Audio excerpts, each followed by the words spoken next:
You're listening to the Home Staging Show podcast. I'm your host, Cindy Lin. This is a show where we talk about all things real estate, home staging, and selling your home to live and to sell.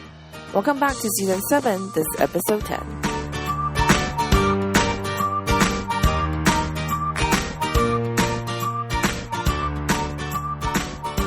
Our show is brought to you by the Staging Assistant. It's more than an inventory system. Manage your leads, your proposals, your clients, and your stage houses on your desktop, tablet, or phone. With the Staging Assistant, you will know what you own, where it is, and when it's returning quickly and easily. Create your design and packing list from the comfort of your home so you can hit the ground running when you go into your warehouse. Created by stagers, specifically for stagers, is the only tool you need to manage your growing staging business. For more information, visit stagingassistant.com.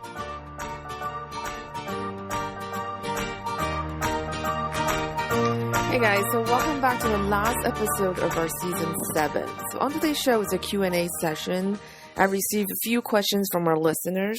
So before we get started today, I just want to take the time and thank you for your support for this last season and previous seasons as well. As you might have heard me mentioning on the show, I'm studying full-time for a master program in photography this year. So at times, my schedule is very hectic and I have a lot on my plate. So I'm very grateful for your patience and kindness and support, especially during this past 2 seasons. I also want to take the time to thank the guests this season and also previous seasons as well. It's very difficult to take time during the busy season of the business to come on the show. So I'm very, very grateful for those of them who take their time out of their busy days and come on the show. I also have a few quick announcements to make. So I'll be speaking in Rome next Saturday for the IHOFS European Conference. I'll be speaking about photography and also portfolio. I'm going to put my conference speech online on our website at stagemore.com and also a little bit more of the bonus content as well. So just be on the lookout for that announcement during our newsletter when it goes live. If you're not yet on our newsletter list, you can join go on our website at stagemore.com. There should be a pop-up once you get to our website. And second, me and 9 other marketing experts, including Bobby McGrath, one of our favorite guests on the podcast, in the home staging industry have gone together and published a new book. It's going to be available on Amazon.com on Monday, April 9th. So on Monday, April 9th, you're going to also be able to purchase an electronic copy of the book on Amazon.com for $2.99. The name of the book is Marketing for the Staging and Design Industry. And for the next season, I'm aiming to come back in June. So if you have any suggestions on topics and guests, leave a comment on the show notes. And for those of you who are interested in joining our next live 8-week business incubator, the 6-figure floor plan, our next live class will start in the first week of July, and we'll be opening up the early bird enrollment in June. So that's all the announcements so far. So I'm going to start with our first question asked by our listener, Kristen. So Kristen asks, what recommendation do you have if you want to get into the staging industry? So that's a great question. I get asked a lot on this. I think that if you want to get into the industry, you have to be very clear about what you're getting yourself into. So what are the financial obligations look like? What are the costs to run the business? What are going to be your business, the services you're going to provide? What's going to be your business model? How are you going to make money? And what does a day-to-day look like? What is the goal for your business? And how does all fit into your life? I think clarity is a very powerful tool. I've spoken about this several times on the show and also in our courses. My business shifted completely once I figured out what I want out of the business and how I would like to work. As a new stager, you're in the exploration phase of your business. So you're still trying to figure out how to establish your footing in the industry and in your market. So you're going to be doing a bit of everything. During this process, I recommend taking a lot of notes and see what you can do to make the most profits for your business, but also get you the most return on investment emotionally. And why I say this is that I think it's very important to do work that fulfills you and make you happy. And that's why I stress having a return on investment emotionally. Because we spend about a third of our lives at work, so making it really good for you is very important. I want you to really figure out why you want to be in this business. A lot of times when I ask new stagers why they want to be a stager, they always tell me that they want to be creative. But the thing is that you can be creative by doing many different things, as a hobby or as a career. So why home staging? What attracted you to this career? So to understand why you become a home stager and knowing how you want to work will be really crucial when it comes to building a successful business. If you're just in it for the money, I don't recommend starting a home staging business. Buying an existing business or work for someone. You're going to make more money and be less stressed out that way. Michelle Finnemore, one of our amazing guests, have been on the show, have asked, why do stagers work for wages instead of profits? How can they plan to expand, buy new inventory? Do they know to add 35% to their job for profit to ensure growth? What if they were ill? How will they earn income and pay someone to do their work? So I think this is a very crucial and poignant question. Why do stagers work for wages instead of profits? I think a lot of small business owners, myself included, had or have this obsession about revenue. And it's often a mistake because we forgot about the profits. A girlfriend of mine has $1 million business, and what I always remember from her is that when she first hit her first million, she told me that when she did that, she lost $86,000. That means that while her business made $1 million that year, the business actually lost money.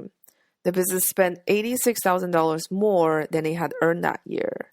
So that's when I woke up about having revenue goals. Instead, I want profit goals. As a business owner, you should be focusing on making profits for a business because making profits means that you have more money coming in than going out. And that means with profits, you can invest back into business like expanding your team, expanding your warehouse, and expanding your inventory.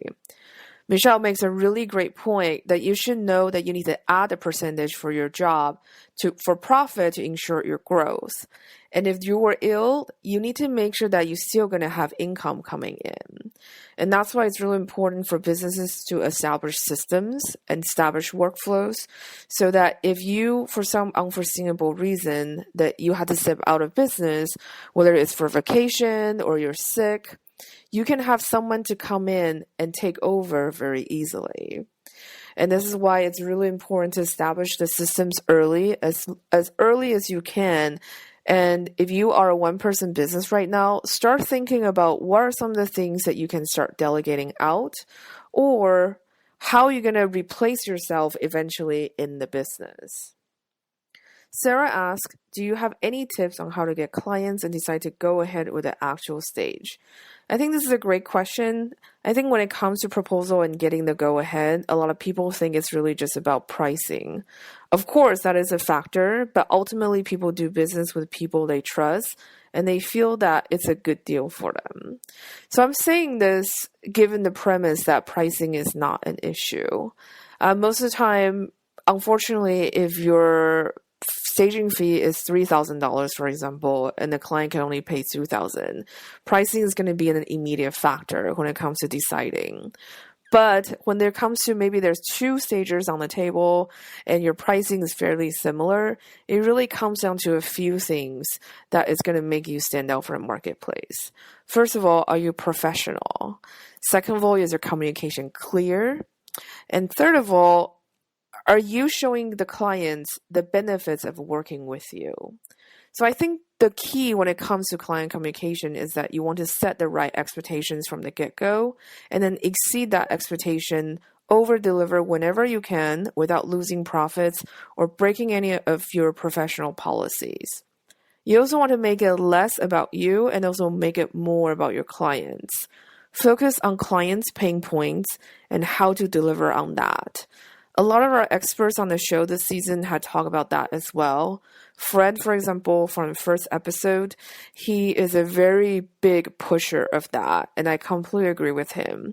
In our last episode as well with Denise on pricing, she's mentioned that over and over again. The only reason how you can build trust and continue to cement that relationship is really to become a problem solver for your client.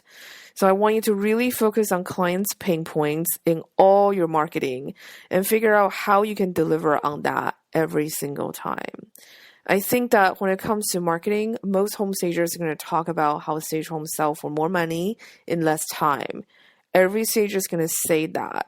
So how are you going to do things differently to stand out in the marketplace? So focus on what the clients will get. What are the benefits for them to work with you?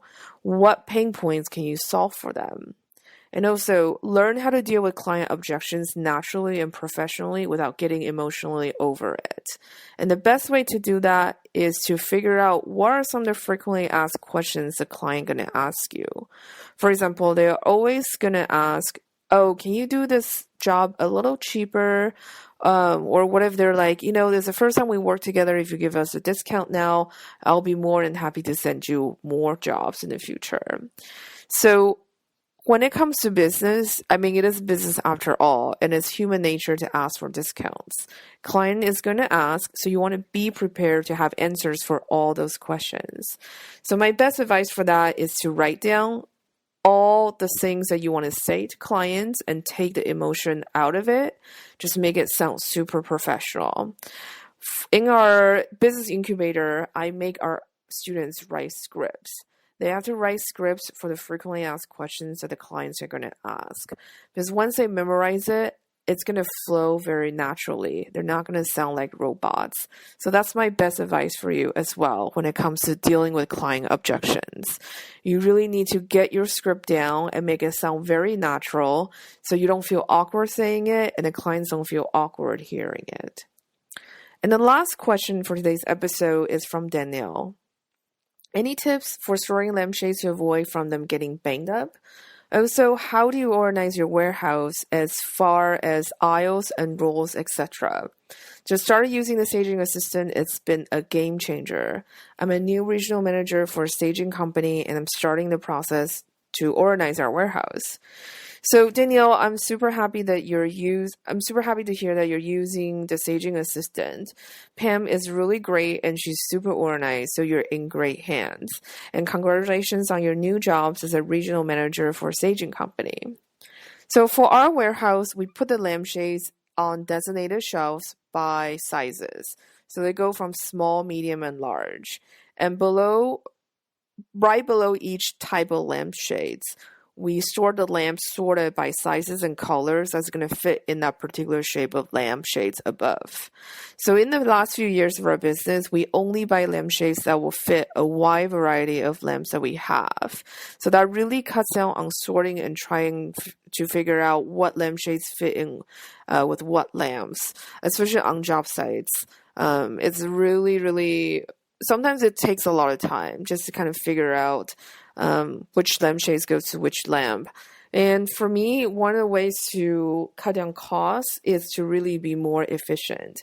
So I'm always looking for ways to cut down unnecessary time searching for stuff or being disorganized.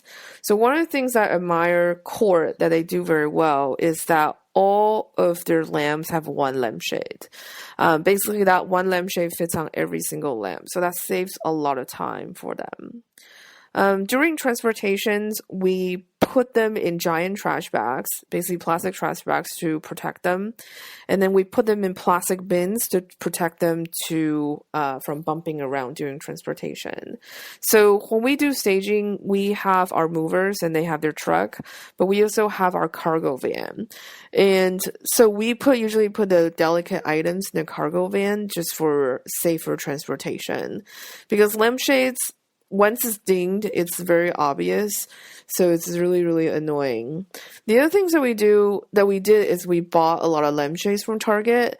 I buy a lot from the Threshold line in Target, and I really like them because some of them are fabric. So if it's dinged, it's not as obvious. And personally, for our styling, we usually go toward more kind of modern design. So that works really well for us. Wholesale wise, I feel like buying lampshade at wholesale, usually it's not very cost effective unless you're buying a very large quantity. And that's why for lampshades, we just buy retail. And for the warehouse organization, our warehouse has about 18 feet clearance. So we made a decision to build mezzanine to maximize storage. The heaviest and hardest to move items are on the ground floor, with the exceptions of the mattresses. So we have a mezzanine, so the movers use the mezzanine balcony and hand down the mattresses from the top. And it's worked out really well, and so that's what we always been doing. And on the ground floor, we also have lamps, lampshades, trees, artwork, heavy furniture like sofas, love seats, coffee table sets, and sofa tables. And upstairs, we have all the soft goods, accessories, smaller pieces of furniture like side tables. And we also have fake flowers, dining chairs, vases, and etc. So I think it's really, really important to organize the warehouse as best you can. For me personally, both me and my sister work in the business, and both of us are very visual shoppers when we're pulling inventory together. So we have various types of shelvings that we either have bought on Amazon, like the Metro cards, or we use custom shelvings. Some of them we just bought raw wood, plywood and sheets of plywood, and 2x4s, that kind of things, and we built them ourselves. We also bought a lot of used building materials, and that had worked really well for us to cut down cost. And so for artwork, for example, we built custom shelf based on the size of the artwork. Our artwork are really sorted by sizes. So they're either small, medium, or large, or extra large. We also have custom storage for our carpeting as well.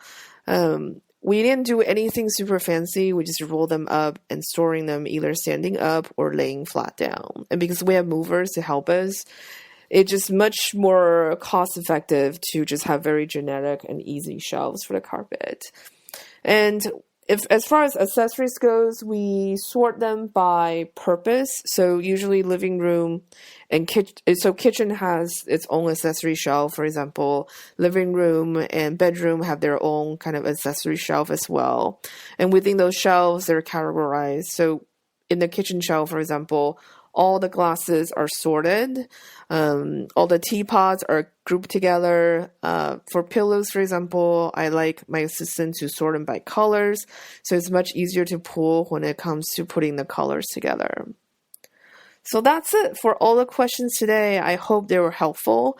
And as usual, if you have any more questions, you can ask in our private Facebook group, and you can also comment in the show notes as well. So until next season, and happy staging!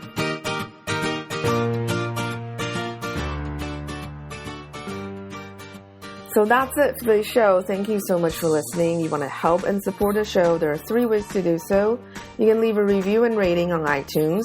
You can share the show on social media, or you can donate to support the hosting costs for the website and the podcast. You can now make a donation through the show notes on the sidebar of our website. So thanks so much again for listening. Have a wonderful week and happy staging. And don't forget to check out our show sponsor. Our show is brought to you by The Staging Assistant. It's more than an inventory system. Manage your leads, your proposals, your clients, and your stage houses on your desktop, tablet, or phone. With The Staging Assistant, you will know what you own, where it is, and when it's returning quickly and easily. Create your design and packing list from the comfort of your home so you can hit the ground running when you go into your warehouse. Created by stagers specifically for stagers, is the only tool you need to manage your growing staging business. For more information, visit stagingassistant.com.